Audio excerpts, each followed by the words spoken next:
I'm Hayes Hartwig. This is Bamboo, Vancouver's property management and investment podcast.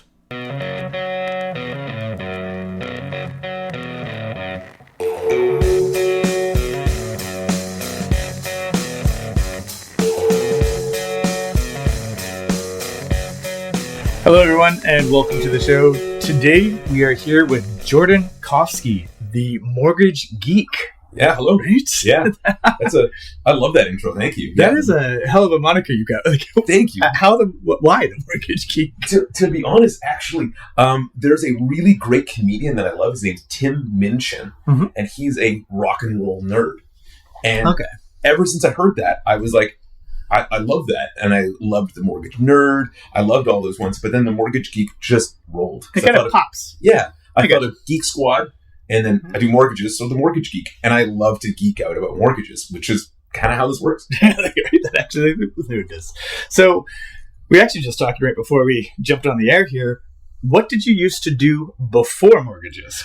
And did that sort of help you with your current? Actually, yeah. So you're leading into the fact that I used to be a radio broadcaster. I went to BCIT, graduated from the radio broadcasting program. An alumni, someone that I was in classes with, was Jordan Kofsky, who owns, of course, Steel and Oak. He and I took that class together. It was a very cool program. After radio broadcasting, I actually went back to school and got my business degree, and then, of course, mortgage broker license through that as well. Yeah. But before mortgage brokering, radio broadcasting, did some sales, marketing, stuff like that. So it's interesting how it all sort of comes together. Interestingly enough, when I started, it was exactly when COVID hit and no one could get outside. So I was like, how do I let people know this is what I do? Yeah. So I thought, I'm going to start a podcast. Yeah, fair enough, right? So that's what I did. And then it's like, oh, wow, my history of being a broadcaster and doing this sort of thing came in handy because I was able to call people and just get started and start doing a podcast like you do here. Yeah, fair enough, right?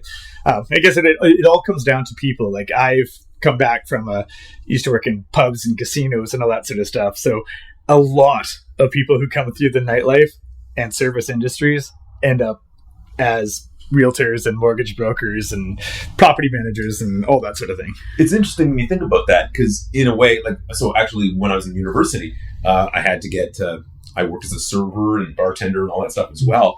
And so it all ends up being sort of the same sales, hospitality type thing because, servers at restaurants and bartenders and bars and restaurants and things like that, it's a sales job itself as well. Yeah. It's like, yes, it's a lot of hospitality, but I'll be darned if there's not a sales contest that I didn't try to win. Like there was an opportunity to win, say like whoever sells the most cheesecake wins or something like that. And, I'd often win those or things like that. My secret was to actually let the customers in on the fact that I was in a contest because everybody wanted to help at that point. Yeah, fair enough. Generally people want to help each other, right? Yes. So, yeah, it's just interesting. And I guess also especially in the nightlife industry in particular, you're dealing with a lot of drunks and whatnot. So you're a little bit more calm under fire, I guess. Absolutely. Like you deal with some stressful situations. Well, let's see if we cross paths. Which bars did you work at? Oh, man, the Blarney West or downtown? Oh, I worked at the Heritage in New West. That was one of the last ones I worked at. Is down at Blarney Stone. I worked out at On the Rocks, which doesn't exist anymore. Where else did I work? I'm losing track of them, but I'm pretty much all over the place. The Blarney Stone was a big place that I used to love. Yeah, loved the house band. It was a great time. Yeah, like Killarney. Yeah, you never had a bad time. Yeah, you always remembered going there, but never leaving. Yes, yes, actually, very accurate.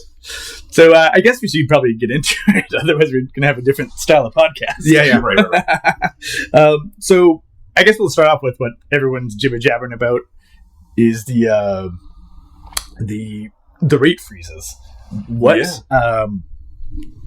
do you think is going? It's obviously been held for a while. Yeah. What do you think is the future hold? And remember that we're going to hold it to you. So remember to email Jordan. Thanks very much. So loaded question for sure. Because at the start, it's sort of like, man, oh man, where do we go from here? It's so volatile right now. However, it's really clear that the Bank of Canada, especially with their language that they're using is they're indicating that the rate hikes are likely over. Yeah. So, yay. That's the good news with that. Does that mean that rate drops are coming next week? Maybe not. So we may be a bit more of a delay with that front, but it may still be like there's no rate hikes, which is the best part of the news. Yeah. But overall, will they start coming down? I suspect they will later this year. I suspect that, but you never know. And part of me thinks to myself, is like, what about what's going on in the Middle East right now? Is that going to be causing any sort of massive inflation jumps and things like that? Because, shipping and international trade and all that stuff is all being affected now. So will that have an effect? At this point, it doesn't seem like it will. Yeah. But who knows at this point? We don't want a crisis of what happened in the late 70s and early 80s, which I believe caused a huge spike in inflation. So we'll see how it all plays out. But I suspect that we're probably out of the woods. Okay. Now that being said, like I've noticed that the rates for variable seem to be significantly higher than fixed. Yeah. Do you think that this is the bank knowing or believing that the rates are going to come down and they're trying to entice people to lock in, knowing that the variable may come flying by everybody who's locked in and end up lower? Or like, is there any credence? I know it sounds like a tinfoil hat conspiracy theories, but now that's a good question. I think the question that you're asking is, do banks try to make money? Perhaps. Yeah. So I think to answer that is, it's possible that that's what they're thinking. I mean, where they get their indicating and how they price everything is what's going on in the Canadian bond yields. So if you look at the bond yields, you can go online right now and check out the Canadian bond yields, the 5-year to 3-year, and that'll give you a pretty good indication of what the banks are doing when it comes to their fixed rates. Okay. A lot of people seem to think that, oh my goodness, when the Bank of Canada raised the interest rates, well, that's why fixed rates went up. Not so correct. Not so exactly. Okay. It's correlated, not caused. So it means that they're similar, but it's not exactly caused by the other. So what's happened is the Canadian bond yields, if you look at those, that'll give you more of an indication of what's going on with the fixed rates. And that's due to what's going on. People are investing in Canada. Mm-hmm. Okay. So yeah, I guess we're going to actually lead to, so it's a good thing you jumped in there, is this sort of looking at what exactly makes these go up and down. Yeah. So that's your question. So with the Bank of Canada, they look at inflation and all of that, which is what they're looking at, which is like their different triggers of CPI. Mm-hmm. So that's how they determine if the Bank of Canada will be increasing their rate or not. Yeah. Right now, they're staying at a pause.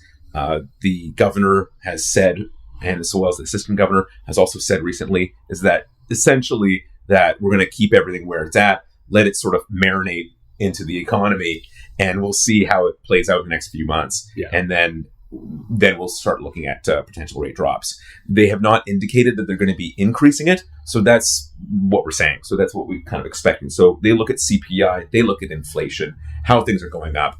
I mean, my goodness, if you remember last year, it felt like every time you went to the grocery store, the prices went up. Like, yeah, absolutely, right? Every single time, which was crazy. I mean, like, would I buy eggs and orange juice and, maybe like some milk and whichever? I'm making a really good breakfast, apparently. And and it ended up being like $40. And I was like, I just buy it. And and that was kind of, and so when you looked at that was sort of an indicator that, okay, everything might still be going up for a bit, because that was the case, because inflation was so high.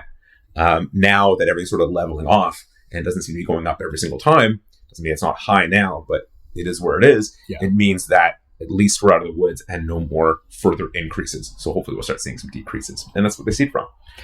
Now, that being said, like, what do you feel that the consumer sentiment is? Like, I've noticed on the sales side that things are starting to pick up a little bit more. People seem to feel that the raises are over. So they seem to be coming back in. Do you think, well, first of all, do you see that? Are you starting to get more people calling about mortgages, or at least poking around, trying to get their ducks in a row, or at least into the pond? And additionally, do you think that once there is a rate drop, do you think it's going to be all hell breaking loose again, or what do you think the future's going to hold there? Obviously, you don't have a crystal ball, but yeah, I mean, if I had a crystal ball, I would definitely be in Vegas right now. Right.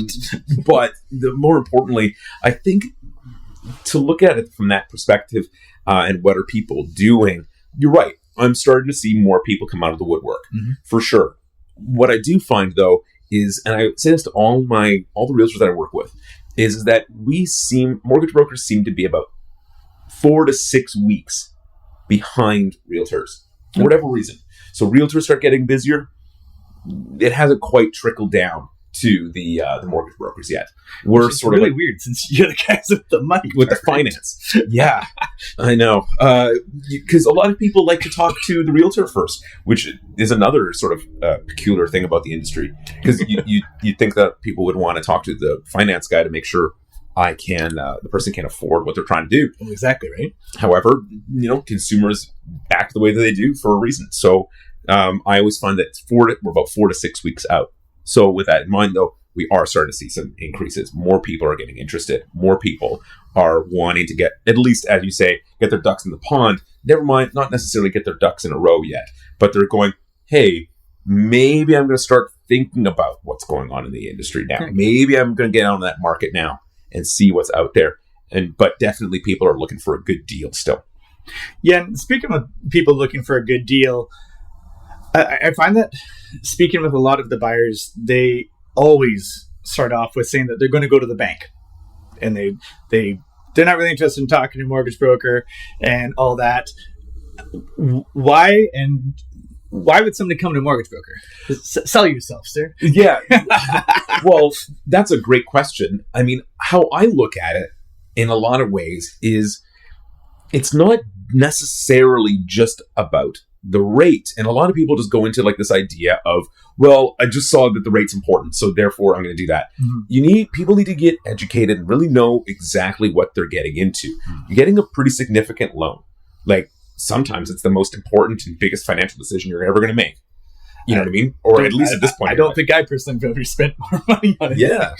And so I think a lot of people, what they should do, and in my perspective, is talk to a mortgage broker. Talk to somebody that's an expert in the industry. This is what mortgage brokers do all day, every day. Eat, drink, sleep, geek out on mortgages. So talk to them about it and talk about what your goals are. What are you looking to do? The key is that it's more than just getting the transaction done. For me, myself, I pride myself on the customer service level. I pride myself on reaching out to my clients afterwards, making sure everything's good to go, making sure they have any questions, seeing what's going on, seeing the next year. Let's do a review. How are you doing? Do you know how to use the prepayment options? Do you know how to pay down your mortgage more quickly, become mortgage free faster? Are you utilizing that right? That is really important, because often I've had people that have been in situations where they actually got a higher rate, but then are on track to pay it down more quickly because they wanted to utilize those very key prepayment options to make sure that they do it right. And that's really when mortgages are won and lost. So, and that's what the advice you get from a mortgage broker. So I think that's really key. Yeah, I guess. And I was also told that a lot of the mortgage professionals that you speak to at the bank don't actually have a license. They're just working under the bank's license. Is this correct?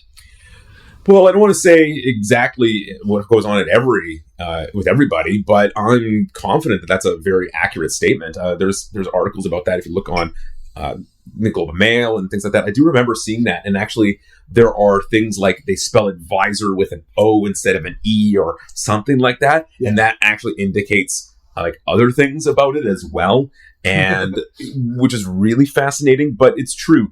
I think more importantly, if it's about the license and whichever, is the person you speak to at the bank is beholden to the bank. Yeah. They owe what's called a fiduciary duty, which means a duty of care to the bank.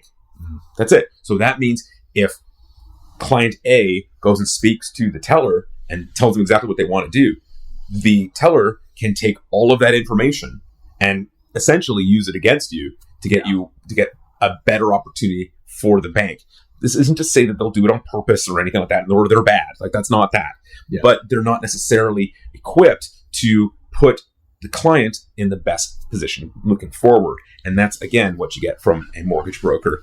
We're your confidant. We are your accountant. We are your lawyer. And have you ever seen The Godfather? Absolutely. Think of it like we're your consigliere. Okay, I got you, man. Yeah, absolutely. It's sort of the same thing with when people go into a sales site without a realtor. A lot of them don't realize that salesperson is not working for you, buyer. They 100% are working for the sales site, and you should probably bring someone with you because, I mean, as the quote goes, just because you can throw a punch doesn't mean you can box. So that is a great way to look at it, and it's very true.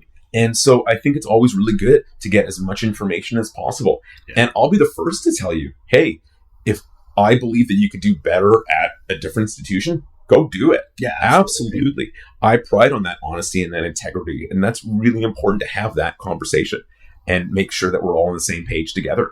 Yeah, absolutely. So what are some of the do's and don'ts? We know we see some certain things where, somebody would get their pre-approval and then they show up in a brand new truck for the next showing. And I'm like, was that part of your pre-approval, or what are you doing with this brand new truck right now? Oh my God. And you can see me right now with like my head in my hands because I actually had one of those. And seriously, this didn't happen actually during the pre-approval. This happened during the real approval stage, which was, okay, so we have an accepted offer. And by the way, I just bought a new truck. So I can still get that $600,000 or $800,000 mortgage, right? I'm like, well, let's find out, because we now need to punch in all the information and make sure that everyone's aware of the fact that you just purchased this vehicle, and we need to make sure that everything's above board, right? So that's really what's really important. Now, there have been situations where I have had a client ask me if it was time for them to get a new car or a new truck right now, and I go, no, is the answer. Get your house first, get your place all sorted out, then start looking at that option, because one of those things can really change the whole aspect of everything. Because what banks look at is not necessarily the total amount of loan, it's actually how much you put down per month. So if, let's say, the loan is $800 or $1,000 a month, well, that has quite a big impact on how much you can afford for your mortgage, because that $1,000 is no longer going to your mortgage, it's going towards your car payment. Okay, that makes sense. Absolutely. And some people are concerned about how their credit is. Do you have any easier ways for somebody to build their credit back? Like, is there something that is weighed more than something else for if they're trying to build up their credit as quickly and, I guess, safely as possible? What would be some ways for people to get back on track if they kind of fell off? Because, you're 20 and get the credit card out and max. Oh, actually, I was one of those people that did that. I had to teach myself how to get out of this. So, here's a story. So essentially what you do is, in my case, actually, I got myself into like something like $12,000, $15,000 debt.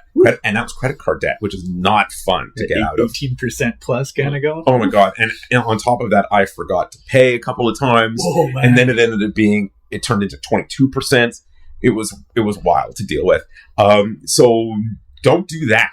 That's that tip one? Right. That's tip one. So when you talk to a mortgage broker, one thing that a mortgage broker will always say is that, hey, I need to check your credit bureau. I need to check your credit account. And people get really nervous about that. Oh, will it affect my credit score? Yeah. First of all, very little, if any, really. Like, we're talking very minor amount of points. So that's not really a concern. On top of that, lenders have basically look at everything into tiers. So tier 1, tier 2, tier 3, tier 4. And they have pretty big windows of how much you can fit into each one of those boxes, right? Each one of those spaces. So if you're very comfortable in tier 1, you don't really have much to worry about. So don't concern yourself with it, or tier 2, really. Yeah. So what ends up happening in this case is that, so when I pull your bureau, take a look, and I always will go over with the client exactly what's on their bureau. Yeah. And then always point out, hey, if there's a point where you're actually in tier 2, but you could be in tier 1, so to speak, because tier 1 is the best, obviously. Yeah. We'll go over it and I'll say, hey, did you take a look at this or take a look at that? Can we fix that? So one of those things would be, I don't know, say, make sure you pay off your credit cards. That's a big thing.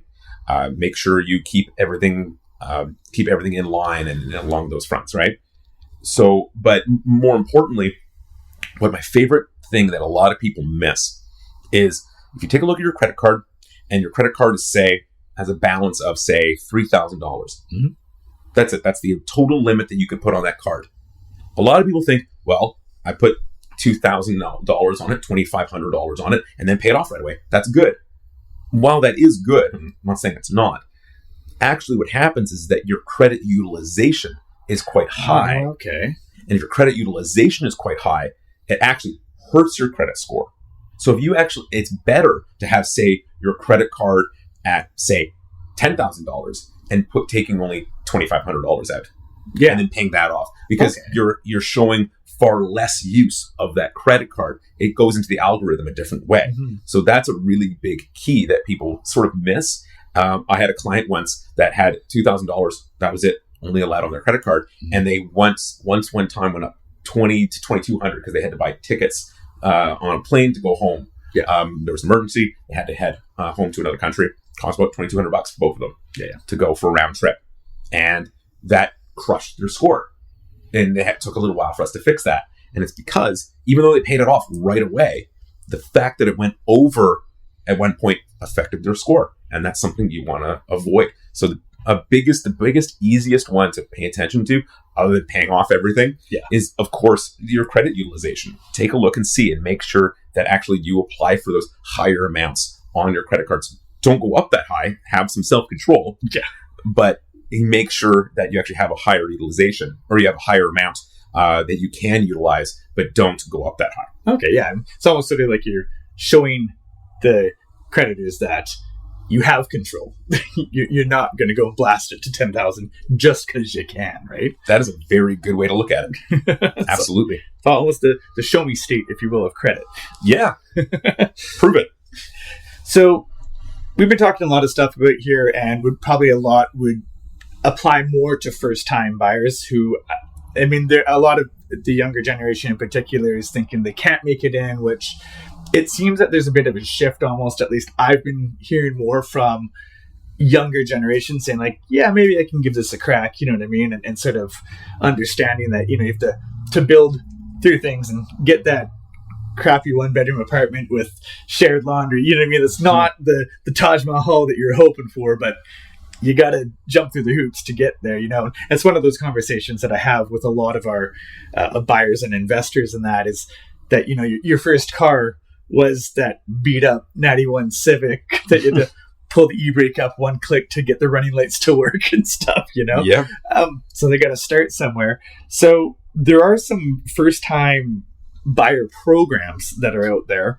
Do you want to touch in on a couple of them and sort of give your insights on those? Yeah, a lot of them are really good and you can use them. Like a lot of them, like the ones that get a lot of credit, a lot of like impact that people talk about a lot is, for example, there's the first-time homebuyer property transfer tax incentive. That means if it's a place that's $525,000 or less, you'll get some aspect of the property transfer tax waived. Mm-hmm. It's $500,000 or less. It's waived completely, and from 500 to 525, it goes on a sliding scale. With a scale there. But the reality is, and what it seems so strange to me, is that like we're in Vancouver, BC. How many places are less than $500,000? Like really? Yeah. So you end up like not really helping a lot of people, because if the place is 530, well then all of a sudden you get zero of that incentive, which is ridiculous, frankly. So that's on that front. Another one to pay attention to, what I like and a lot of people use, was the RSP. Yep, that's exactly first-time home buyer one, which is a good one, which is when you are able to withdraw $35,000 out of your RRSP and use that towards your first-time your down payment. Mm-hmm. And then if you use that, then you have 25 years to pay it back. Yeah, which is a pretty good nice way, because once you've paid it back, now you've got your place that you've been building equity in and your RRSPs. Correct, and it's really good. But that sort of brings us into the other one, which is the new one, which is the FHSA, which is the first-time homebuyer savings account, essentially. Yeah. And a lot of the banks are offering this now, or know about it. At least you go online and check it out, and it allows you to actually put in $8,000 a year as a limit. And what happens is, like an RRSP, if you put money into the RRSP, you don't have to pay it on your taxes. Yeah, Correct. And so it gives you a bit of a tax break. But then when you take it out, which is why you have to pay back the first-time home buyer one over the 25 years, or else it counts against your income. Mm-hmm. So with the FHSA, in this same situation, you take out the $8,000 or take out however much you want. You don't actually have to pay it back. It acts like a TFSA again. Okay. So if it works as an RRSP when you put it in, and it actually acts as a TFSA when taking it out. It's actually pretty slick. Which is pretty nice. Yeah. Where it becomes an issue, where I find personally, is that I like the program and I like the platform and it makes sense. But I always wondered this question, and I'm curious, is who is it helping? Because the idea is it's supposed to be helping people save up money for a home. But so many people are, working paycheck to paycheck that it ends up being difficult because you're putting in just a little bit, or how much, or is it just giving people that already have the ability to save even another ability to save? Where I would like to see the government personally look at things like, how can we help people that are struggling with saving to save more?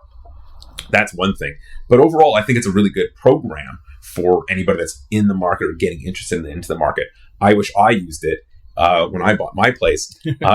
I did the first-time homebuyer RRSP, and I'm paying it back. But man, oh man, I would have loved to have done it the other way too. That would have been really nice, but it came out shortly after I made my purchase for my first home. Yeah, you want to know what stories about being dumb? I got one for you. You calls them like you sees them, huh? Right? Yeah, the RRSP, which of course stands for retirement savings and all that. It's almost if they like named it, because like when you're 20, 22 making dough, I'm not retiring forever. Who cares? Yeah, right. They put it in, named it the down payment retirement savings plan or something like that. Make it a little bit more like, oh, okay. But to get onto my stupidity, when I worked at the casinos, they had an RRSP matching. So you could put in and they would match you 1-to-1 up to, I forgot I think it was up to like 5,000 or something. Wicked. So literally, I'm going to give you $5,000 for saving $5,000. Did I use it once? Nah. No. I'm not going to retire in 22. Who cares? Right? Yeah. Just dumb. So I guess for any listeners out there, if you have RRSP matching, don't be an idiot and use it, because they literally are giving you free money. Yeah. Excuse me. Sorry. Mm-hmm. That's a good way to look at it. And I think that's the main thing with a lot of savings plans is use them. And so many of us, including myself, goodness, I just shared the story that I was up like in crazy credit card debt, is because you don't realize you have these options available to you because you're 22 and you want to have fun and relax and hang out and do fun things. Oh yeah, absolutely. And we all did. And this isn't to say that it wasn't really difficult, because Lord, it was like every generation says how difficult it is in their 20s because, you don't know the world. But in your 20s, that's a really great time to start saving. It's extremely difficult to do so because you're in your 20s. But if you can, and even a little bit here and there, $500 makes a difference. It really does. So that's a huge thing that I would tell people to start doing.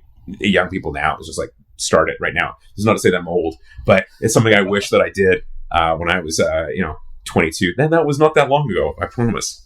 It was a while ago for me. We'll leave it at that. You look great. Why, thank you, sir.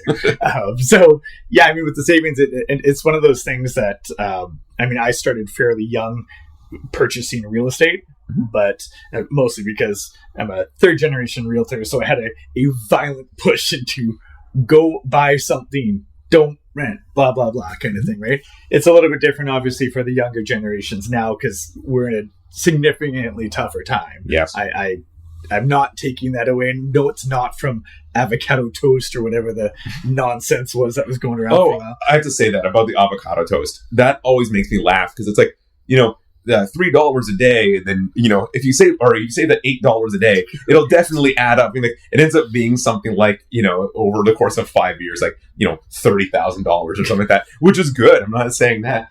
But what are we talking about here? Places are like $800,000, $1.5 million. Right. Man, that $30,000 really saved me. Boy, I'm happy that I didn't buy that avocado toast. Right. I think that advice is like, what are we talking about here? Yeah, it's like just work harder. Yeah, easy peasy. Right, and I think that's where that disconnect is, where the generations kind of look at it and go, "What are you talking about?" Right, but I'm thankful to say that I conquered the mountain when it was not easy. When it's not easy, I just did it, and it's so challenging, and without the help, but it makes a big difference. Whatever help you can get, so just try it. But it's true, the avocado toast, I never understood that. Don't go to Starbucks, people. I guess. Yeah, like. Don't sue us in Starbucks either. Yeah, exactly. Your coffee's great. Yeah, and it's funny with the people trying to get into the market and that, and equity is one of the things that people really have to learn about, and that's why I keep on telling a lot of the younger guys that I speak with to just get your foot in there, because you can keep on trying to save up that down payment. Mm-hmm. But it seems like the goalposts just keep on moving. So if you can struggle through for that first place and get that equity going and that sort of thing, not only are you trying to save the money, but your place is improving in value, and you can move to the one that you actually want down the way. And so, yeah, it's just sort of you just got to commit to take that leap. And it's not going to be the perfect joint that you're hoping for, and it may not be as good as the one that you're renting right now, but it will get you there. Yes. And that's sort of the way it has to be now, right? It's true. Like, you've got to start somewhere, and that's the biggest thing. I mean, I actually think I can actually hear my mother telling me right now, you got to get in. Like, that's the key. You got to get into this market, because it's a roller coaster that just keeps going and going and going. I guess it's not going up and down, really. It just keeps going up. The downs are very limited in the grand scheme of things. And so in that case is that if you're getting into the market, you can build that equity, as you say. Mm-hmm. And because if you don't, your market, like, it's shocking how quickly the market can move. Like, right now we're in a bit of a lull, but tomorrow that could change and we're on skyrocketing again. Yeah. And it's going crazy. And then all of a sudden, like, hey, good thing you saved all that money to get into that place. But now it's sped past you. Now you can afford, instead of being a 2-bedroom apartment, it's now a 1-bedroom apartment, or it was a townhouse, and now it's a 2-bedroom apartment. And that's tough sometimes. So I think it's key to, as soon as you can get in, do your best, get in, and get started. And grow from there. It takes some time to get used to, but I'm definitely go with the idea. Get in, get started. It's key, and especially in Vancouver. That's the tricky part, as you touched on earlier. That savings is the tricky part, because especially on the property management side of my business, the rents that people are having to pay these days are astronomical. Like, they are heavy. I'm sure. Certain places that we were renting before, like 3 years ago for $2,000, are now renting for $3,000. Wow. And like, that's a serious hop. Yeah. And so the thing that's like most frustrating about it is that all of these tenants are not missing their payments, but all of their payments are going to pay rent, which is dealing with mortgages and all this. And no, I'm not throwing all the landlords under the bus here, but because all the mortgages and taxes and insurance and everything has gone up, everything's more expensive, right? Yeah. But it's tough for these guys, because they can clearly pay a mortgage, but they can't get the down payment. So if there was some sort of a solution that a bank could figure out to get in, like, even if it was letting them get in for less of a down payment, if they had a proven track record of, say, 5 years never missing a rent payment or something, because then you've shown, I can for sure pay this. So let them get in the door or something, Yeah, I mean, I hear you. I mean, and I think that's an accurate thing to ask for. I think the only, like, caveat to that is, when I try to look at it and say, okay, the bank is a place that has money, and they're giving you their money, essentially. They're loaning you their money. And so you're going to go buy a place and I like it when people say, like, I don't want to, like, no money down. Yeah. Or something like that. Well, you have no skin in the game. Yeah, absolutely. And that why would they do that? Yeah. Or do they get a higher amount of, do you get to pay off the equity? Like, I don't understand exactly how that could work. And this isn't to say that there shouldn't be creative solutions, and there should be. And I strongly believe that it should be easier for people to get in to the market. And I get that. I don't know if the idea is that somehow on the money side that they can get in with like just no money down because we've paid our rent. I'm like, I get it. I do. Yeah. And I think that's fair. It just concerns me. It just, when you have to look at it and say it from the other perspective and say, really, you want the bank to give you $800,000 because you paid rent? That's tough too. Yeah, that's a tough argument to make if you're talking to a business. Yeah, and make no mistake, the bank is a business and they are there to make money. I don't think I recall a bank not making money, to be perfectly honest. What a coincidence. And that's the other thing is people, you look at it and you go, this rate is good or that rate is good, or the bank always will treat me well because I've been there for 25 years. Oh, I hear that one a lot. And you look at it and go, you mean the bank isn't trying to make money off you? Come on. That's the thing. And banks are remarkably good. As you said, when was the last time a bank ever lost any money? Yeah. They post record profits consistently. And that is a testament to their ability to make money. Yeah. And that's off the backs of hardworking Canadians. Yeah, fair enough, right? Yeah. Well, I think we've covered most of our intro to getting into the market and whatnot. Is there anything that you that's burning at you that you want to add to the podcast, to our listeners, that you need them to know? I'm a huge Canucks fan. So I'm looking for the Canucks to win the Stanley Cup. Just like the Vancouver market is definitely not slowing down. This is the year the Canucks are going to win the Stanley Cup. Come on. No, seriously though. I think the biggest thing is a couple of takeaways is get started on savings early.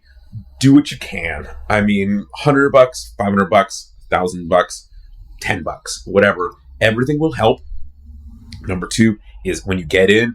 That's really key because you want to start building that equity, and you never know where it might end up because you might have the ability to get in on something. Or if the market starts to shift a little bit, you're already sort of looking and getting involved and getting interested. And I think that's really key. Nice. All right. Well, thank you very much, Jordan. If someone's trying to get a hold of you to geek out with you and get some of that customer service, what's the easiest place to find you? We'll obviously put this all in the description as well, but where can they find you? Yeah, so definitely look me up on KofskyMortgage.ca.